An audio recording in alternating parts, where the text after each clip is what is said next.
الله من الشيطان الرجيم. بسم الله الرحمن الرحيم. وذكر فإن الذكرى تنفع المؤمنين. وقال الله تعالى وجعلناهم أئمة يهدون بأمرنا. اللہ نے ہمیں امام مسجد بنایا اور استاد مکتب بنایا.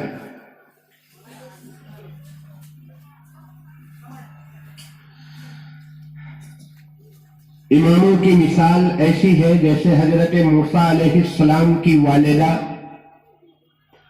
فرعون کے محل میں اپنے بیٹے حضرت موسیٰ کو دودھ بھی پلا رہی ہے اور ان کو اجرت اور تنخواہ بھی مل رہی ہے. دوسرے مصلیوں کی نماز ہوتی ہے، ہماری نماز بھی ہوتی ہے اور تنخواہ بھی ملتی ہے. دین اور دنیا دونوں جمع ہو جاتا ہے.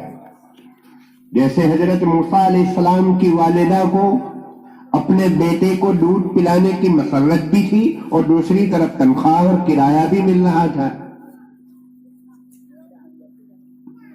ہم خرما و ہم ثواب، جیسے کسی حاجی کی ملاقات کے لیے جاتے ہیں تو اجر و ثواب بھی ملتا ہے اور ساتھ میں کھجور پانی بھی مل جاتا ہے. منصب امامت کوئی معمولی مقام نہیں ہے.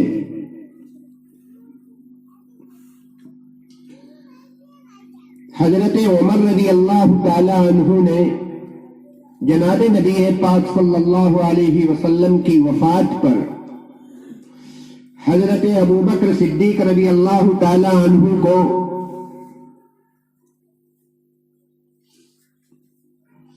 خلیفۃ المسلمین جب بنانے کا مرحلہ آیا، حضور کی نیابت میں خلیفہ بنانے کا جب موقع آیا تو حضرت عمر رضی اللہ تعالی عنہ نے یہ دلیل پیش کی تھی کہ آپ امامت صغرا کے منصب پر فائز تھے. جناب نبی پاک صلی اللہ علیہ وسلم کی غیر حاضری میں مسجد نبوی میں آپ نے امامت فرمائی. امامت صغرا یعنی امامت مسجد، لہذا آپ امامت کبریٰ کے بھی مستحق ہیں، یعنی بادشاہ اور خلیفۃ المسلمین بنائے جانے کے بھی آپ بھی قابل ہیں. امامت مسجد سے امامت ملک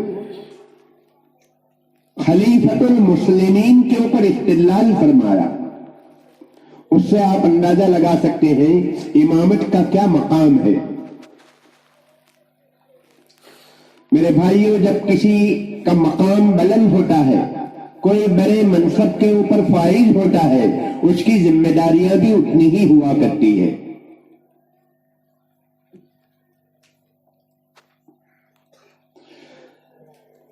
امامت کے موقع پر سب سے پہلے مرحلے پر امام کو چاہیے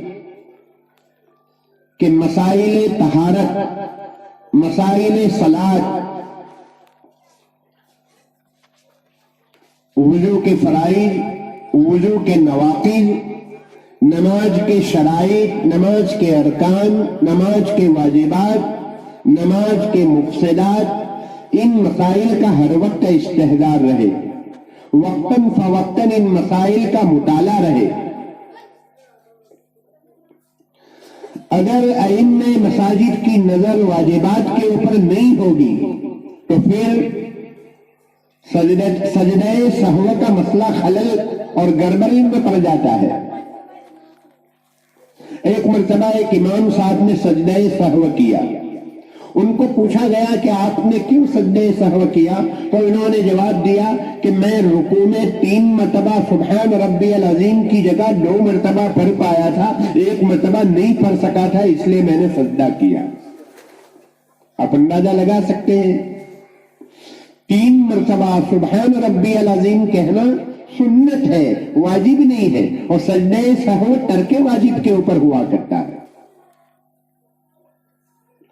لہذا پہلی ذمہ داری ہماری یہ ہے مسائل طہارت اور مسائل صلاۃ.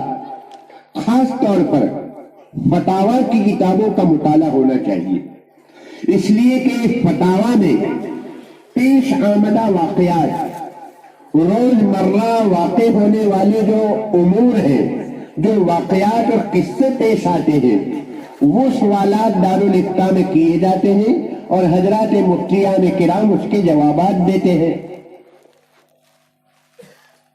تو پہلے نمبر کا ہمارا فریضہ مسائل کے اوپر ہماری نظر ہو، وقتاً فوقتاً اس کا مطالعہ ہوتا رہے، اور وقت کے ساتھ، زمانے کے بدلنے کے ساتھ نئے مسائل پیش آتے ہیں۔ کئی مسائل اس وقت وہ ہیں جو آج سے 25 سال پہلے نہیں تھے۔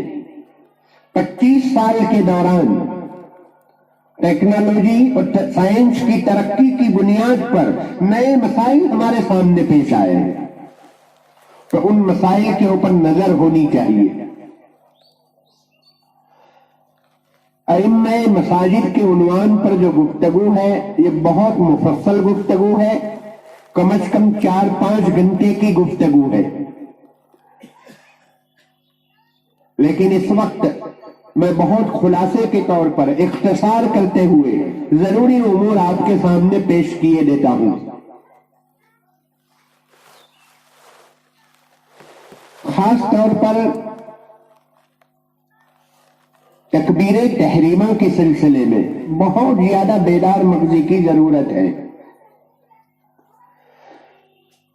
تکبیر اور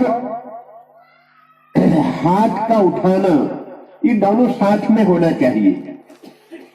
تکبیرات انتقالیہ یعنی ایک رکن سے دوسرے رکن میں منتقل ہونا۔ مثلا رکوع میں جانے کی تکبیر، رکوع میں جاتے ہوئے تکبیر شروع کرے اور رکوع میں پہنچ جانے کے اوپر ختم کر دے۔ سجدے کی تکبیر، سجدے میں جاتے ہوئے اللہ اکبر کہنا شروع کرے اور جب سجدے میں پہنچ جائیں تو تکبیر ختم ہو جانی چاہیے۔ رکوع شروع ہو چکا، اب تکبیر نہیں، اب سبحان ربی العظیم پڑھنا ہے۔ سجدے میں پہنچ جانے کے بعد سبحان ربی الاعلی کہنا ہے، وہاں تکبیر کہنا بے محل ہوگا۔ تو تکبیرات انتقالیہ بہت سے ائمہ کو دیکھا گیا وہ سجدے میں پہنچ جاتے ہیں اور وہاں بھی تکبیر جاری ہے۔ آدھی تکبیر تو سجدے میں کہتے ہیں، یہ بیجا ہے، بے محل ہے۔ رکوع کی تکبیر رکوع میں جاتے ہوئے شروع کریں اور رکوع میں پہنچ جانے کے بعد ختم کر دیں۔ سجدے کی تکبیر سجدے میں جاتے ہوئے شروع کریں اور سجدے میں جانے کے بعد اس کو ختم کر دیں۔ خاص طور پر ایک بڑا مسئلہ پیش آتا ہے تکبیر تحریمہ میں۔ بعض ائمہ کی عادت ہوتی ہے اللہ اکبر پہلے کہتے ہیں اور پھر بعد میں ہاتھ اٹھاتے ہیں۔ تو کیا ہوگا ایسے موقع پر؟ اللہ اکبر پہلے کہہ دیتے ہیں اور ہاتھ بعد میں اٹھاتے ہیں۔ وہ بیچارہ بہرا آدمی جن کو آواز نہیں سنائی دیتی، وہ آپ کی نقل و حرکت کی تابع ہوا کرتا ہے، تو وہ اللہ اکبر، امام کی اللہ اکبر تو اس کو سنائی نہیں دی ہے، لیکن جس وقت امام نے ہاتھ اٹھایا، امام نے جس وقت ہاتھ اٹھایا اسی وقت وہ نماز شروع کرے گا۔ ٹھیک ہے تھوڑی دیر کی تاخیر ہوئی، لیکن اگر الٹا معاملہ کر دیا، یعنی پہلے ہاتھ اٹھا لیا اور پھر بعد میں اللہ اکبر کہا، بعض اماموں کی عادت ایسی ہوتی ہے، پہلے ہاتھ اٹھا لیتے ہیں، باندھنے کے بعد کہتے ہیں اللہ اکبر۔ وہ جو بہرا آدمی ہے اس نے امام کے ہاتھ اٹھانے کے ساتھ اللہ اکبر کہہ کر نماز میں شامل ہو گیا، حالانکہ امام کی نماز شروع نہیں ہوئی تھی، اس کی نماز نہیں ہوگی۔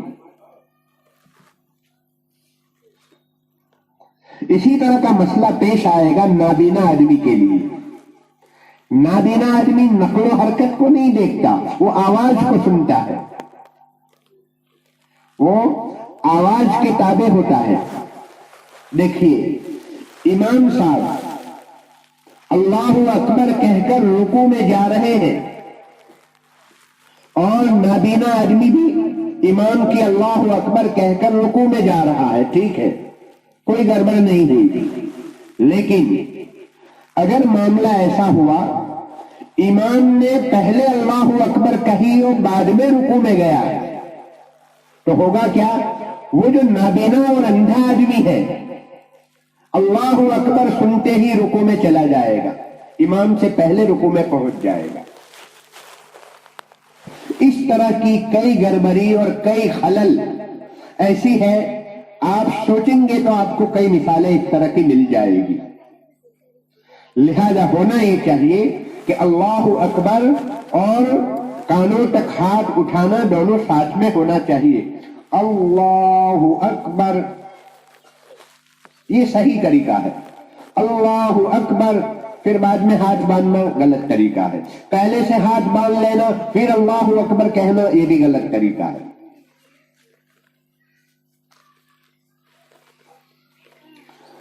قرات کا جو مسئلہ ہے، قرات کے سلسلے میں یہ چونکہ عربی زبان ہے، ہر امام کا قرآن اپنی جگہ پر صحیح ہونا چاہیے. کئی غلطیاں ایسی ہے تجوید کی کہ نماز فاسد ہو جاتی ہے. لہذا اول مرحلے میں منصب امامت پر فائز ہونے سے پہلے ہی قرآن مجید صحیح کر لینا چاہیے، ورنہ خود کی نماز بھی ضائع جائے گی اور دوسروں کی نماز بھی خراب ہوگی. ایک طرف امام کو پورے مجمع کی نماز کا ثواب ملتا ہے، اگر امام نے مقتدیوں کی نماز پڑھانے کی نیت کی ہے تو ثواب ملتا ہے، نہیں کی ہے تو نماز ہو جاتی ہے، ثواب نہیں ملے گا. اگر 100 مقتدی ہیں اور امام نے نیت کی کہ میں ان مقتدیوں کو نماز پڑھاتا ہوں تو ان کو 100 نماز پڑھنے کا ثواب ملے گا. لیکن اگر امام کی نماز صحیح نہیں ہوئی تو 100 آدمیوں کی نماز کی ذمہ داری امام کے اوپر عائد ہوگی. امامت کی بنیاد پر جہاں بہت سے فائدے ہیں وہاں بہت اہم ذمہ داریاں اور بڑی نزاکتیں بھی ہیں اس کے اندر.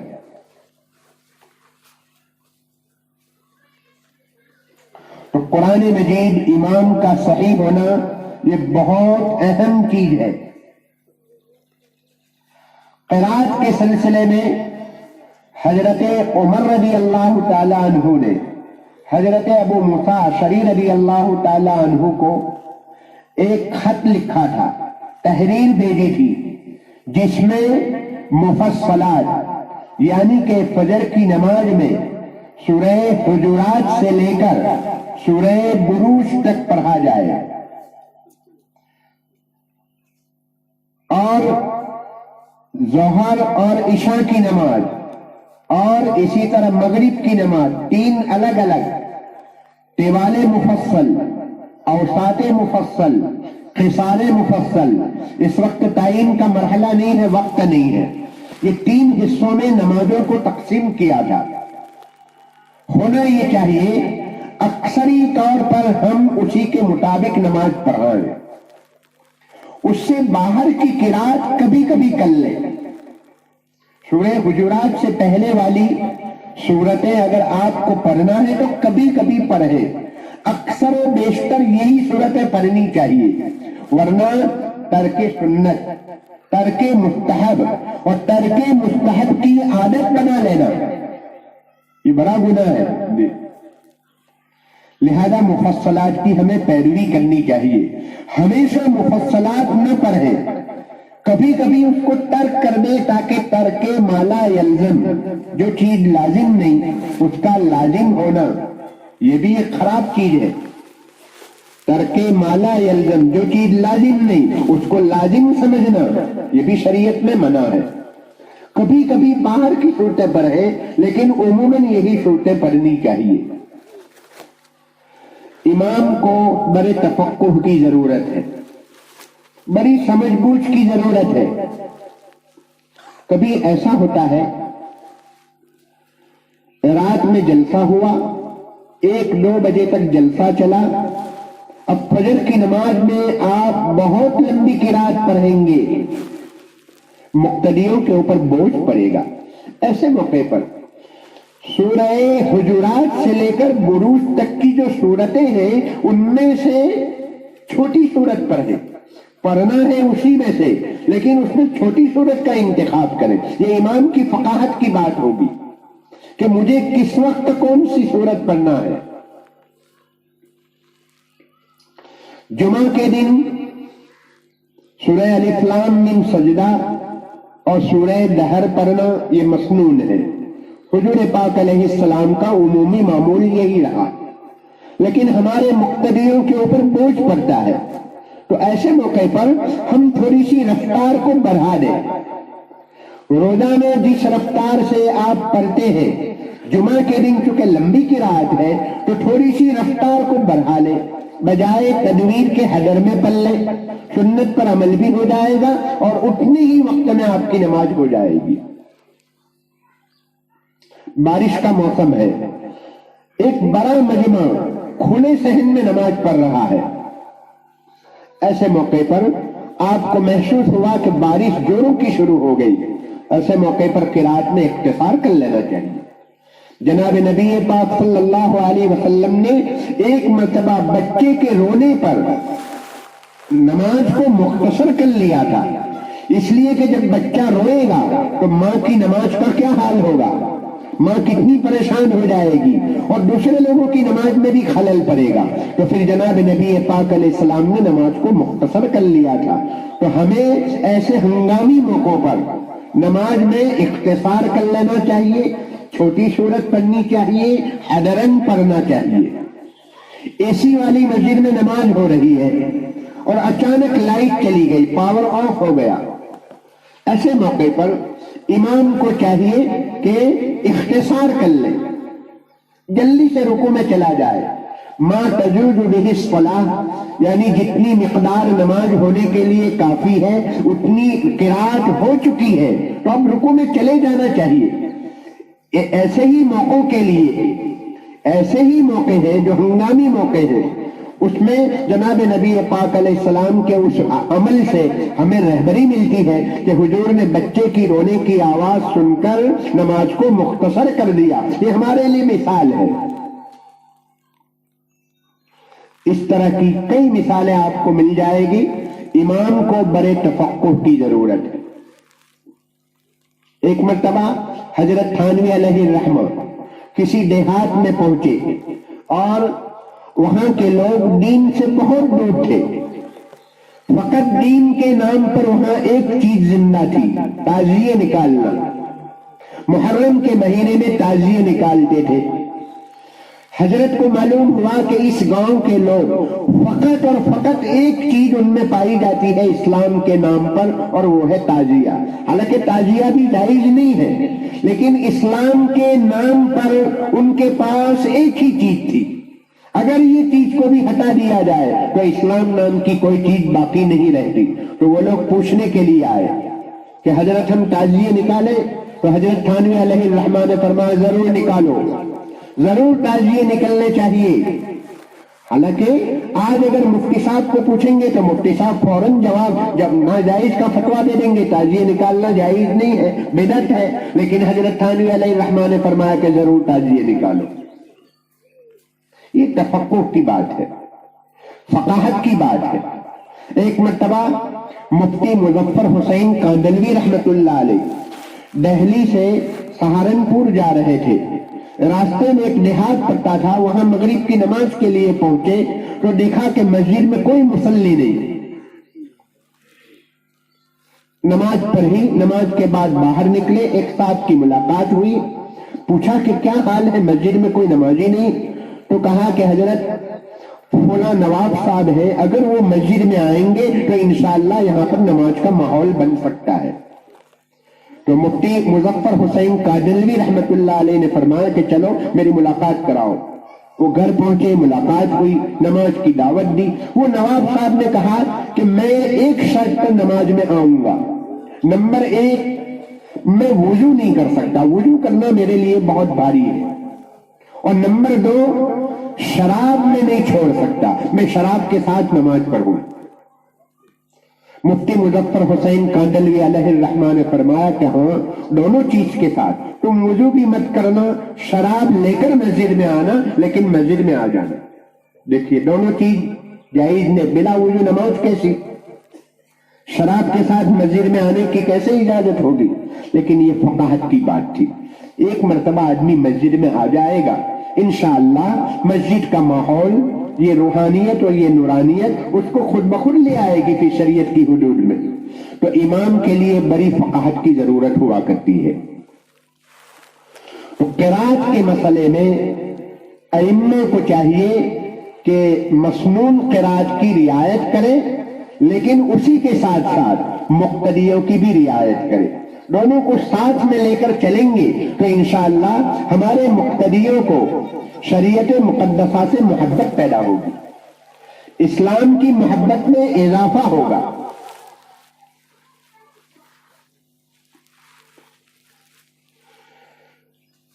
نمازوں میں اعتدال کی ضرورت ہے۔ اعتدال یعنی درمیانی راہ اختیار کی جائے۔ قرات ترتیل کے انداز میں، جیسے جلسوں میں قرات پڑھی جاتی ہے بہت دھیمی رفتار سے، بالکل ایسی رفتار بھی نماز میں نہیں ہونی چاہیے، اور بہت تیزی کے ساتھ، جیسے بعض جگہوں پر تراویح میں یعلمون تعلمون کا پتہ چلتا ہے، تو فقط ایسی نماز بھی نہیں ہونی چاہیے، نہ اتنی جلدی ہو نہ اتنی تاخیر سے ہو، درمیانی رفتار ہونی چاہیے، تدبیر کے ساتھ نماز ہونی چاہیے۔ اسی طرح مائک کے سلسلے میں بعض مسجدوں میں دیکھا گیا 5 مصلی ہے اور مائک ہے، 5 10 25 50 مصلی ہو، مائک کی کوئی ضرورت نہیں ہے، فضول خرچی ہے۔ فضول خرچی کے ساتھ یہ وقف کا مال ہے۔ دو مسئلے یہاں پر عائد ہو جاتے ہیں، وقف کا مال اور فضول خرچی۔ اگر آپ کا اپنا ذاتی مال ہو پھر بھی فضول خرچی کا گناہ تو لازم آئے گا۔ اور بعض مساجد میں یہ دیکھا گیا 150 200 400 500 آدمی کا مجمع ہے اور امام صاحب کی قرات بہت دھیمی ہوتی ہے۔ ایسی دھیمی آواز بھی نہیں ہونی چاہیے، یعنی میرے مصلیوں کو آواز پہنچ جانی چاہیے۔ 5 ہے تو 5 کی مقدار میں، 50 ہے تو 50 کی مقدار میں، اور اگر بڑا مجمع ہے ضرورت ہے تو پھر مائک کی اجازت ہے۔ بلا ضرورت مائک کا استعمال نہ کرے، اور ضرورت ہے تو آواز کو بلند کرے، ضرورت نہیں ہے تو آواز کو پست کرے۔ جتنے مصلی اتنی آواز ہونی چاہیے۔ مائک آواز کے سلسلے میں اعتدال کی ضرورت ہے۔ تو یہ اعتدال ہوا۔ بعض لوگ مائک کو بالکل ہونٹ کے اوپر رکھتے ہیں، آواز گونجتی ہے، اور بعض لوگ بہت دور رکھتے ہیں۔ میری آواز کیسی ہے مجھے معلوم ہونا چاہیے، میں اپنی آواز کے حساب سے مجھے مائک رکھنا چاہیے، مائک کی سیٹنگ ایسی ہونی چاہیے۔ تو اعتدال کی ضرورت ہے۔ رکوع سجدے کی تسبیحات میں اعتدال کی ضرورت۔ بعض جگہوں پر دیکھا گیا 3 مرتبہ سبحان ربی العظیم بھی نہیں کہہ پاتے اور امام رکوع سے کھڑے ہو جاتے ہیں، سجدے سے بیٹھ جاتے ہیں۔ اور بعض جگہوں پر دیکھا گیا 9 تکبیر 11 تکبیر ہو جاتی ہے اور امام رکوع سے اٹھنے کا نام نہیں لیتے ہیں، دونوں غلط۔ 3 مرتبہ بھی تکبیر نہیں ہو یہ بھی غلط، اور 9 11 13 مرتبہ تکبیر ہو جائے، اتنا لمبا رکوع کرنا اور اتنا لمبا سجدہ کرنا یہ بھی غلط ہے۔ ترمذی شریف میں ایک روایت ہے، عبداللہ ابن مبارک رحمت اللہ علیہ نے نقل فرمایا ہے، عبداللہ ابن مبارک رحمت اللہ علیہ کا قول نقل فرمایا ہے امام ترمذی علیہ الرحمہ نے، کہ ائمہ کو چاہیے کہ رکوع سجدے میں 5 تسبیحات پڑھے، تاکہ مقتدی مختلف قسم کے ہوتے ہیں۔ بعض مقتدیوں کی رفتار اور اسپیڈ بڑی تیز ہوتی ہے اور بعض کی بڑی دھیمی رفتار ہوتی ہے، تو دھیمی رفتار والے مقتدی کی کم از کم 3 مرتبہ سبحان ربی العظیم ہو جائے۔ امام کو چاہیے کہ 5 تسبیح پڑھے تاکہ ہر مقتدی کی کم از کم 3 مرتبہ تسبیح ہو جائے. تو تسبیحات کے سلسلے میں بھی اعتدال کی ضرورت ہے. اللہ نے ائمہ کو منبر و محراب کے نام سے ایک بہت عظیم مقام اور ایک بہت بڑا میڈیا دیا ہے. اللہ نے ہمارے ہاتھوں میں ایک بہت بڑا میڈیا دیا ہے. آج مسلمان کہتے ہیں کہ ہمارے پاس میڈیا نہیں ہے. ارے جمعہ کے ممبر کے نام سے ہمارے پاس جو میڈیا ہے دنیا کے کسی قوم کے پاس ایسا میڈیا نہیں ہے. جمعہ کے ممبر و محراب، جمعہ کی حاضری بہت روح پرور اجتماع ہوا کرتا ہے، روحانی اجتماع ہوا کرتا ہے. لوگ غسل کے ساتھ کپڑے صاف و شفاف کپڑے پہن کر مسجدوں میں آتے ہیں. اس روح پرور اجتماع سے ہمیں فائدہ اٹھانا چاہیے. ہفتے بھر کی تیاری کے بعد ہمیں اپنے مقتدیوں کو ایک بہت اہم پیغام دینا چاہیے جو ہفتہ بھر کے لیے ان کے لیے کفایت کر جائے.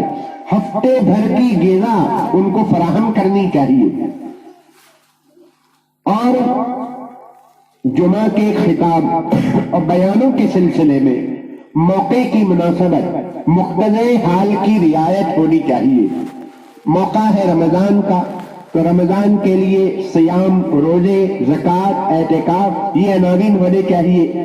بقرعید کا موقع ہے تو قربانی کا عنوان ہو، ربیع الاول کا موقع ہے تو وہ عناوین ہو، اور اسی طرح شادی بیاہ کا سیزن ہے تو وہ عناوین ہو. سورج گرہن، چاند گرہن کا مرحلہ ہے تو اس عنوان کے اوپر خطاب اور جمعہ کی تقریر ہونی چاہیے. کوئی بیماری، کورونا جیسے مسائل پیش آئے ہیں تو ایسے موقع پر اس عنوان سے امت کی رہبری ہونی چاہیے. کہیں پر کوئی سیلاب ہے، قحط سالی ہے، کوئی اس طرح کا مرحلہ ہے تو ان عناوین کے اوپر ہماری تقریریں ہونی چاہیے. یہ اللہ نے بہت اہم موقع ہمیں دیا ہے. اس موقع سے فائدہ اٹھانا چاہیے. امت کا ایک بڑا طبقہ وہ ہے جن کی ایمان کی حفاظت کا سامان فقط اور فقط جمعہ کا خطاب ہے. جمعہ کے بیان کے علاوہ ان کے پاس فرصت نہیں ہے. ان کو وہ ماحول نہیں ملتا کہ اللہ رسول کا نام سنے. اسلام کی تعلیمات سے واقفیت کے لیے کوئی دوسرا موقع نہیں. ان کو فقط اور فقط یہی ایک موقع ہے. لہذا ہمیں اپنے فرض منصبی کو سمجھنا چاہیے کہ مجھے اپنے مقتدیوں کو کیا پیغام دینا ہے. ہفتے بھر کی تیاری ہونی چاہیے. قصہ، کہانیاں اور اس طرح کی باتوں کے اوپر اکتفا نہ کریں.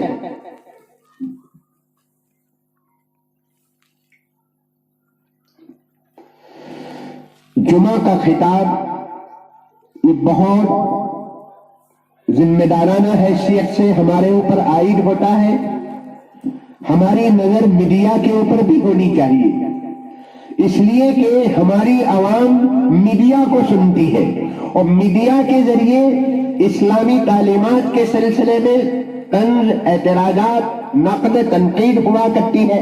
اسلامیات کے سلسلے میں شکوک و شبہات پیدا کیے جاتے ہیں، کبھی قرآن مجید کے بارے میں، کبھی جناب نبی پاک صلی اللہ علیہ وسلم کی ذات گرامی کو لے کر، کبھی حضرات صحابہ کو لے کر، کبھی شریعت مقدسہ کو لے کر، کبھی کس عنوان سے کبھی کس عنوان سے میڈیا کے ذریعے سے مس گائیڈ کیا جاتا ہے. یعنی لوگوں کو گمراہ کرنے کی کوشش کی جاتی ہے، اسلام سے دور کرنے کی کوشش کی جاتی ہے. تو ہمیں وہ میڈیا کے اوپر ہماری نظر ہونی چاہیے تاکہ میڈیائی سوالات کا جواب دیں، ہم شبہات کا ازالہ کریں، ہم اپنی امت کے ایمان کی حفاظت کر سکیں. اس لیے ہماری نظر میڈیا کے اوپر ہونی چاہیے. میرے بھائیوں، اس عنوان سے بہت مفصل مجلسوں کی ضرورت ہے. آج کی ہماری ایک چھوٹی سی مجلس اس کے لیے کافی نہیں ہے. وقت چونکہ ہو رہا ہے، عصر کی نماز کا وقت بھی بالکل قریب ہے. یہ میں بطور مثال کے مشت نمونہ از خروارے بطور مثال کے چند باتیں میں نے آپ کے سامنے پیش کی ہے. یہاں اس وقت مجمع اساتذہ مکاتب کا بھی ہے. مکتب میں پڑھانے والے حضرات اساتذہ کرام بھی یہاں پر تشریف فرما ہے. یہ بھی ایک بہت اہم شعبہ ہے. مکتب فرض عین ہے اور دارالعلوم کی تعلیمات فرض کفایہ ہے. 85% وہ بچے ہوا کرتے ہیں جن کو مکتب میں جو تعلیم ملی وہ ملی، پھر بعد میں وہ جامعات میں، بڑے اداروں میں، دارالعلوم میں نہیں جاتے ہیں۔ لہذا ہمارا مکتب ایسا ہونا چاہیے کہ پیدائش سے لے کر موت تک کی ضروریات، دینی ضروریات ان کو فراہم کر دینی چاہیے۔ دیکھیے جناب نبی پاک صلی اللہ علیہ وسلم نے ارشاد فرمایا، مروا اولادکم بالصلاۃ وہم ابناء 7 سنین، اپنی اولاد کو نماز کا حکم دو 7 سال کی عمر میں۔ 7 سال کی عمر میں نماز کا حکم دینے کا مطلب یہ ہے کہ 7 سال تک کی عمر میں ان کو نماز سکھا دو۔ نماز کا حکم کا مطلب یہ کہ نماز کی تعلیم ان کو مل جانی چاہیے۔ یہ ہماری ذمہ داری ہے مکتب کی۔ تو ہمارا مکتب پیدائش سے لے کر موت تک کی جو ضروریات ہے وہ سب کی سب فراہم کر دیتی ہے اور ہونی چاہیے۔